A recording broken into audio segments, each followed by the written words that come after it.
SC Braga ist nur noch 90 Minuten von der nächsten Runde der Conference League Qualifikation entfernt. Doch nach dem knappen 1:0 im Hinspiel sollte sich Braga vor allem eines nicht erlauben: zu glauben, dass diese Partie bereits entschieden ist. Am Donnerstag geht es gegen Dynamo Minsk, allerdings nicht in Belarus. Gespielt wird im City-Stadion Beroe im bulgarischen Stara Sagora. Die Ausgangslage ist klar: Braga gewann das Hinspiel mit 1:0. Ricardo Horta erzielte kurz vor der Halbzeit per Elfmeter das einzige Tor. Das Ergebnis klingt ordentlich, die Leistung war aber weniger überzeugend.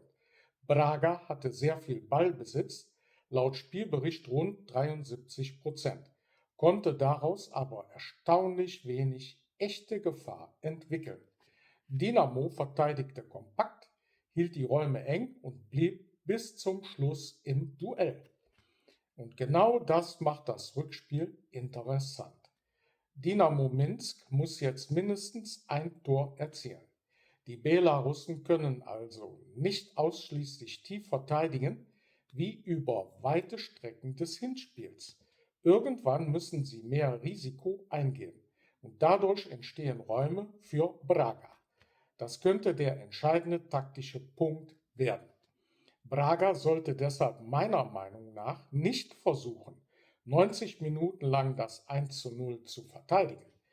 Die Mannschaft von Carlos Vicens besitzt technisch und individuell genügend Qualität, um selbst auf das erste Tor zu gehen. Ein Treffer von Braga würde die Aufgabe für Dynamo enorm erschweren. Gerade Ricardo Horta, Pau Vitor und die offensiven Spieler rund um sie könnten dann von den größeren Abständen in Dynamos Defensive profitieren. Allerdings kommt Braga mit einer kleinen Warnung aus der portugiesischen Liga. Beim Saisonauftakt gegen Moreirense reichte es am Sonntag nur zu einem 2:2. Nach den europäischen Siegen gegen Selenika, Pančevo und Dynamo Minsk war das der erste kleine Dämpfer.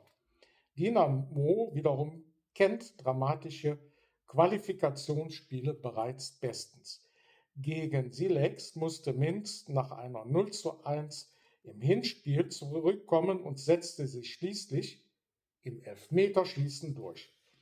Danach folgte gegen Neftchi ein 4:2 Auswärtssieg, der trotz einer 0:1 Niederlage im Rückspiel zum Weiterkommen reichte. Diese Mannschaft ist also noch lange nicht geschlagen. Für Braga gibt es deshalb 3 Schlüsse. Erstens, nicht passiv beginnen. Zweitens, Dynamo möglichst früh dazu zwingen, seine defensive Ordnung aufzugeben. Und drittens, die eigenen Chancen konsequenter nutzen als im Hinspiel. Mein Tipp: Dynamo Minsk wird diesmal offensiver auftreten müssen. Und genau das kommt Braga entgegen. Ich erwarte ein schwieriges Spiel, aber auch mehr Räume als in Braga. Meine Prognose: Dynamo Minsk 1, SC Braga 2. Damit würde Braga die nächste Runde erreichen. Was meint ihr?